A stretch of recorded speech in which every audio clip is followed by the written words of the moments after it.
Bonjour à tous, ici Lenny, donc on se retrouve pour une nouvelle vidéo. Cette fois-ci, je vais vous faire la review d'un Savia C10U de chez Norev que j'ai acheté à un stand au salon Rétromobile il y a presque une semaine, à l'heure où je tourne cette vidéo. On va présenter d'abord la boîte. Sur les deux côtés, c'est écrit les miniatures de Norev. Et sur la face, alors, attendez, on va tout voir ici. J'enlève mon support 2 secondes.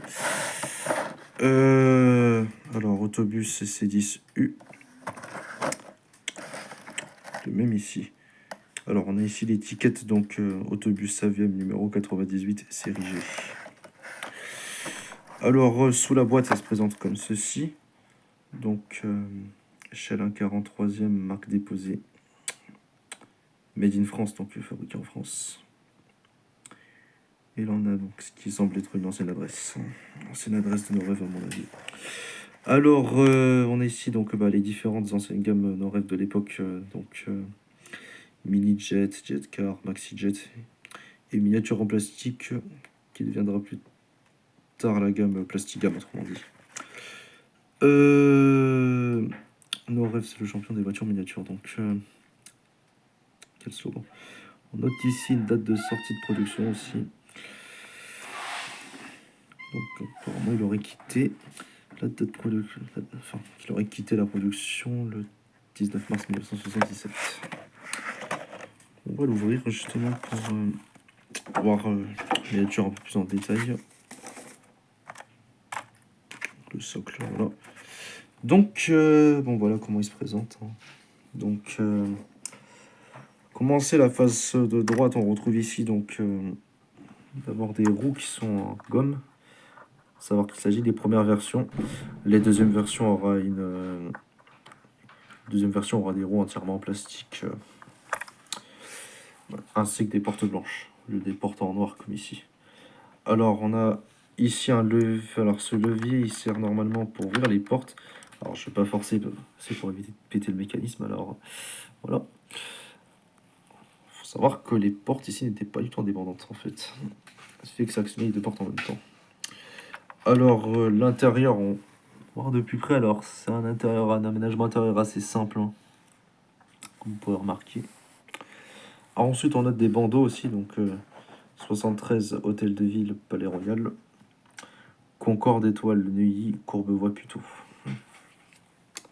Alors à l'avant, on peut noter des phares, une calandre et une plaque d'immatriculation rapportée, ainsi qu'une girouette qui est également rapportée, donc 73 Hôtel de Ville.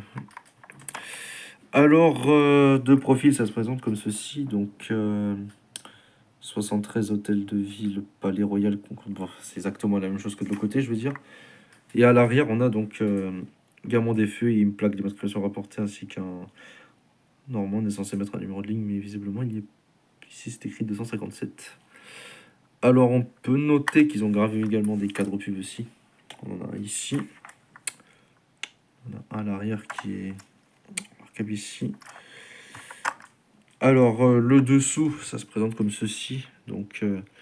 Numéro 98, autobus Saviem SC10U. Les miniatures de Norev, Made in France, échelle 1,43e.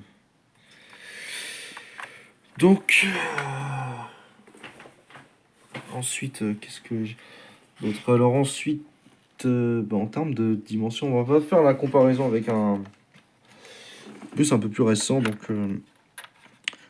on va comparer avec un Irisbus Citelis, également de chez Norev. Remarquez que le Citelis est bien plus long que le SC10 en termes de longueur. Et là, en l'occurrence, à l'inverse, on a bien des portes qui sont indépendantes. Par contre, contrairement au C10, qui a un espèce de levier qui actionne les deux portes en même temps. Alors, il a eu également une troisième. Alors, Norev a également produit une troisième version, mais avec une finition un peu plus poussée. C'est à la seule différence que ce n'est pas un SC10U, mais un SC10R, donc avec un balcon à l'arrière, du coup. Également avec une livrée RATP, mais un peu plus travaillée que celle-ci, qui est très simple en soi. Alors, voilà en tout cas ce qu'il donne, hein. Alors, l'intérieur est jaune, bien qu'il y ait plusieurs variations de couleurs au niveau de l'intérieur, mais normalement c'est souvent la partie inférieure qui a souvent varié au niveau de couleur. Il y en a eu avec le bas en vert ou soit avec une partie basse en rouge. Alors, le toit normalement est censé être blanc. Alors ici, bon, ça se voit pas trop à la caméra, mais pour moi, il est bien joli par contre. Là, je vais faire la comparaison avec un autre bus que dans ma collection. Qui a également un toit joli, mais beaucoup moins. J'en reviens tout de suite.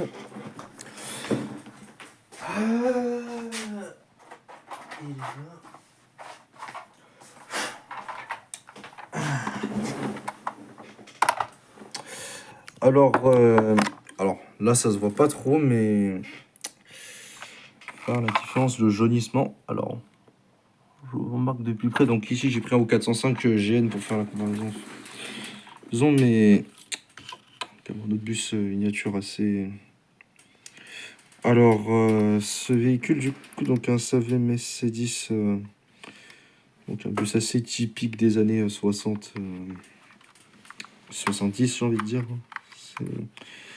Ça sillonnait, surtout sillonnait la banlieue parisienne et tout ça, mais bon. Enfin, même qu'il y en avait partout en France, quoi, de ces trucs-là, mais bon. Donc, même si bon, je suis peu renseigné sur ce modèle, mais donc.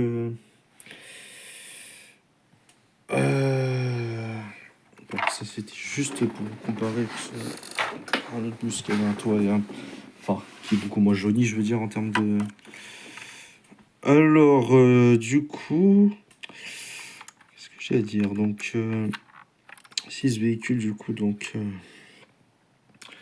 les roues sont plutôt bien réussies. On reconnaît plus ou moins les roues, enfin, plus ou moins les roues qu'on a généralement sur les SAV MC10. C'est exactement des roues comme ça en réalité. Donc, voilà. Donc, en réalité, donc, le SAV Mercedes se distingue avec une silhouette moderne, un habitacle spacieux, un imposant vitrage favorisant aussi la visibilité des passagers debout. Totalité de la surface du véhicule dédiée aux voyageurs grâce au moteur logé G à l'avant. Alors oui, savoir que le moteur était à l'avant. Enfin, en tout cas, il était logé à l'avant. Ce qui explique pourquoi on a un gros bloc sous le poste de conduite aussi. Alors, qu'est-ce qu'ils disent alors? Ils disaient que l'autobus standard apporte un réel progrès en termes de confort et d'accessibilité. Le prototype du C10 s'est affecté en 1963 à une petite ceinture qui fait le tour de Paris, donc la ligne PC, qui démarre en octobre 1960. La Gérotte sera retirée pour la série qui démarre en octobre 65, comme on peut voir ici. D'ailleurs, il s'était fabriqué à Annonay, tiens. Bon, l'usine qui a été reprise après par Renault, et puis depuis c'est Iveco. Mais bon. Pare-brise en deux parties des prototypes avions, mais différents places d'un pare-brise en une seule partie. Alors du coup, donc ce bus en réalité a connu plusieurs variantes de livrée aussi, mais bon, là ici ils sont clairement calqués sur la. On va pas se mentir, ils sont clairement calqués sur la livrée du prototype. Je vais vous montrer ça donc dans un livre. Donc c'est clairement cette livrée qu'ils ont représentée, on va pas se mentir. Alors qu'en réalité, les C10U qu'ils ont commandé en série, c'est cette livrée. Donc c'est tout ce que j'ai à dire. Donc j'espère que cette vidéo vous aura plu. Donc, moi je vous dis donc plus donc pour une prochaine vidéo.